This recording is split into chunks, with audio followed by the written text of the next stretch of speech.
Let's also tell you that the Rivers State chapter of the All Progressive Congress APC is seeking to bring suspended Governor Siminalayi Fubara into the party ahead of the state's handover ceremony.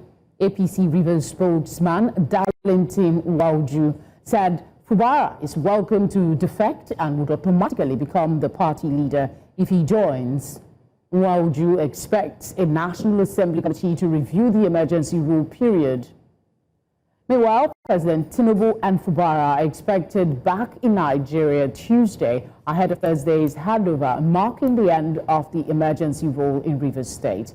Tinubu cut short his vacation to return for the transition. Professor Iyalla Peterside is one of Rivers State's stakeholders. He joins me now for this conversation. Thank you for giving us your time tonight. 6 months. Emergency rule is now out. It's almost out of the way, but many say nothing really changed except that there are new local government chairmen and that Governor Fubara will return as perhaps a lame duck governor. How do you weigh?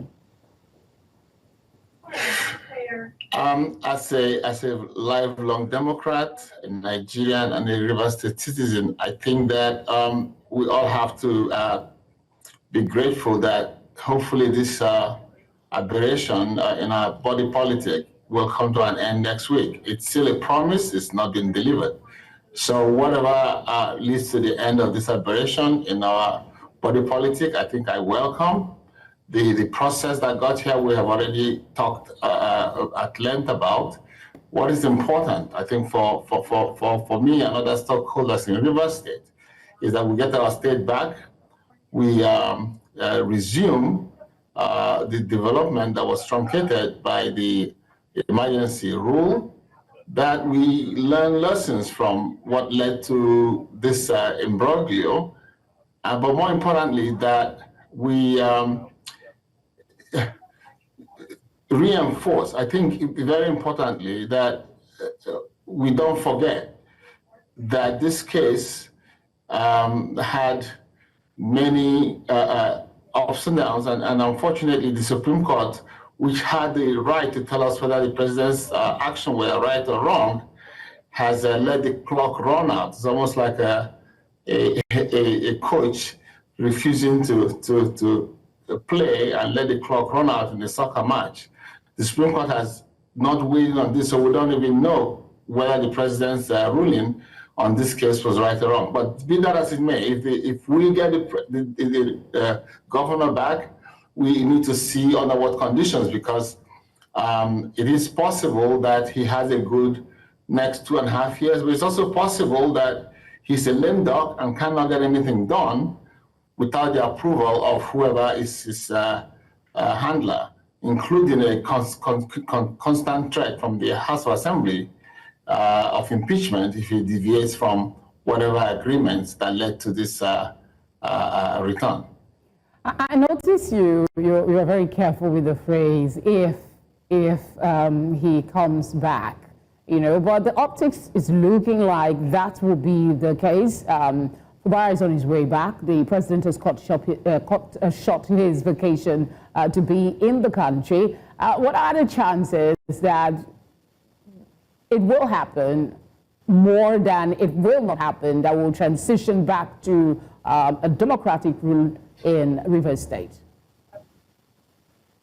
I think Nigerians are very hopeful people, and so, but I have learned, if you recall, this suspension was supposed to be from 3 to 6 months. And in that period of time, unfortunately, again, this is unfortunate because there has been no statement, no interim report of, one, what the process was to get here, two, what levels of emergency or danger had been either settled, mitigated, or prevented by this rule, not from the administrator, not from the presidency. There should have been a periodic report.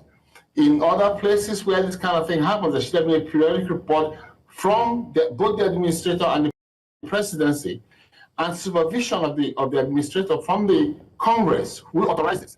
There should have been a periodical to the Nigerian public to say, we went in because of this. Since then, this has happened, this has happened, this has happened. That is why we're moving forward, and there's likelihood that we're going to reverse it in 6 months. There's been absolute silence. And that's the problem I have with this kind of thing. We need to set up institutions in Nigeria that last. We need to set up processes that can be reproducible. We cannot have this ad hoc kind of government where nobody checks, there are no checks and balances. We did hear that there is a committee in the House of Representatives or the National Assembly, I'm not sure which now, that oversights what happens in Rivers State. I mean, they looked at the budget, they approved certain things. Haven't they done any sort of accounting for their actions with the state? And has stakeholders like yourself, or rather have stakeholders like yourself participated in requesting for update or information from the presidency? Again, Felicity, the sole administrator has not addressed the Rivers public for 6 months.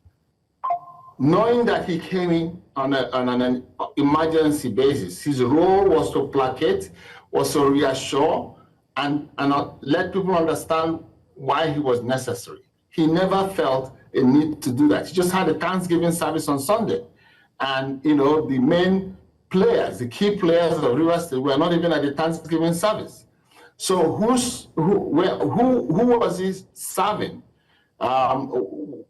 Again, I don't want to really litigate this. Okay. I hope it comes to an end next week. Okay, let's talk about calls for Vice Admiral Ibokete Bass to give account of his stewardship in the last 6 months as one way of knowing what has happened. One of the things that concerns that was raised was corruption and politicizing of every arm of governance in Rivers State. What are your thoughts on that? And now that his time is up, he's done Thanksgiving service, like you said, do you see the possibility of him doing that, if not to the Rivers people directly, but to the person who appointed him as sole administrator? I don't know Rear Admiral Ibas as a person, but I know that he was a high-ranking military officer before he retired. And I know for a fact that military officers are well-trained in handover notes because they move very, very frequently. The things I expect to happen: one, there should be obviously a formal report to the presidency on his tenure in Rivers State. There should be a formal report to the Congress on his tenure to Rivers State. And just out of courtesy, and there should be a formal address to the Rivers people who he came in to supervise for 6 months. It would be unbecoming and unsoldierly for him to creep out at night without addressing the Rivers people. And his address should, one, justify his time there. Two, state his successes.